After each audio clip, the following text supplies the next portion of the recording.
Hello, welcome to LADA Life. My name is Linnea May Huxford. I am the author of Success with LADA Diabetes. And today I want to talk about life-saving glucagon. So if you use insulin, you know that insulin can lower your blood sugar.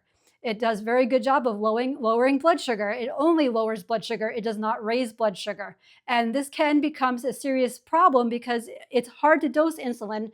And sometimes you could get low blood sugar. Now, most of the time when you get low blood sugar, you just have something that has sugar in it, like a juice box, some glucose tabs, fruit gummies, soda, something with sugar in it, honey, something will raise your blood sugar and you'll be fine. A lot of people can feel the low blood sugar come on. I feel shaky, sweaty, anxious. I also have a CGM, and it tells me before I get low blood glucose, alert before low. And as long as I have something with sugar in it, I'll be fine. However, um, there's the dangerous possibility of getting a severe low blood sugar event, severe hypoglycemia. And this is not something to take lightly. This is a very scary, life-threatening condition. Unfortunately, there is something you can keep on hand. It's called glucagon.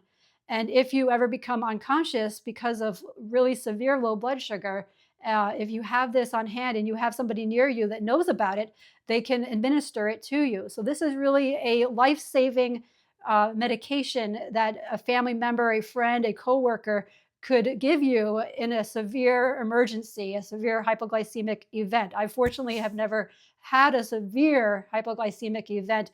I can feel low blood sugar, and I also have a CGM that works well most of the time, but CGMs are not perfect.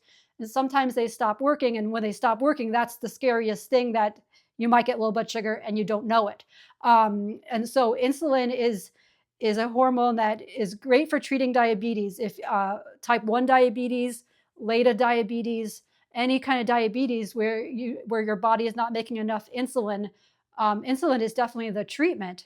There's no doubt about that. But it can be very dangerous if you get too much insulin. And so it's highly recommended that if you use insulin to treat your diabetes, that you keep glucagon on hand. And I have two types of glucagon to show you. I'm going to tell you all about it today. I've got all the paperwork about how this works to share with you. So once upon a time, there was only injectable glucagon, which is what the picture on the screen is of that in the red box there. That is injectable glucagon. And it requires a few extra steps because you have to mix the powder in that vial with the liquid in the syringe. The person has to give you an injection, and some people are not comfortable with that. So today there's a better option. There is a nasal powder called Baqsimi, like I've got your back, Baqsimi. And fortunately, my insurance covers the Baqsimi, and that's what I now have on hand. And I keep it in my purse or my backpack, make sure it's with me at all times, and my family knows about it. So this is not something you would typically administer to yourself, because if you are conscious and stuff, you would typically drink some juice, have something with sugar in it. That is definitely the solution to low blood sugar. But this is if you become unconscious, or perhaps in a big emergency, if for some reason you do not have access to something with sugar. This has your back. It's a glucagon is a hormone. It is the complementary hormone to insulin. So biologically, how it usually works is that your liver, when it gets glucagon is a hormone that tells your liver to release glucose. You can get, so this is the prescription that if you get insulin, you should probably also ask your doctor to get a prescription for glucagon. The easiest way to administer glucagon is through the Baqsimi nasal powder. And you should talk to people who are near you and explain how to use it. Since it's a nasal powder, it is a relatively simple process. And then it will raise your blood sugar. On average, it raises blood sugar by 140 milligrams per deciliter. This does come in a 2-pack here. So if one is not enough after 15 minutes, if the person's unconscious, you can do a second one as well. And it does expire, so you have to make sure that you replace it regularly. and keep it out of the heat. The maximum temperature it should be exposed to is 86 degrees. So don't leave it in a hot car. Keep it on you or in your house or somewhere near you, and have it strategic places so that it's easy to access in an emergency. This is one of the things to keep in mind if you require insulin for treat your diabetes. And with LADA diabetes, it's a gradual onset. So somebody who is at the beginning stages of LADA diabetes may not need insulin right away, but over time, that is the treatment for LADA diabetes, which is the kind of diabetes I have, latent autoimmune diabetes in adults. Okay, and in the future, there could even be some other life-saving tech where the glucagon is already inside you in a capsule, and then when you get low blood sugar, it automatically releases. This is a very interesting technology they're working on.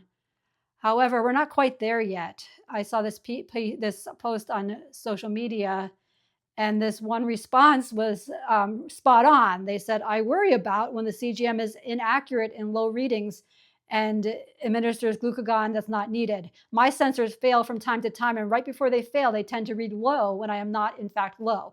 That is the current state of diabetes technology. So CGMs are very, very good. It's way better than just relying on a blood test. However, CGMs can become inaccurate. They can also read low from compression. So if you end up sleeping on the side of your body that has the CGM, the compression of your skin against the bed can actually cause a false low blood sugar reading.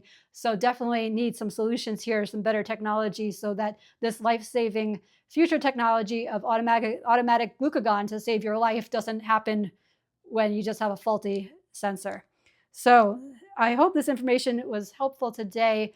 One other thing to note that's very important is that if you drink alcohol, glucagon might not work as well. You can still try it to try to help somebody with low blood sugar, but the liver will prioritize processing the alcohol, and this is why alcohol can be dangerous for somebody with diabetes, is because it can make you more prone to low blood sugar. So if you are drinking alcohol, definitely eat food with that alcohol, and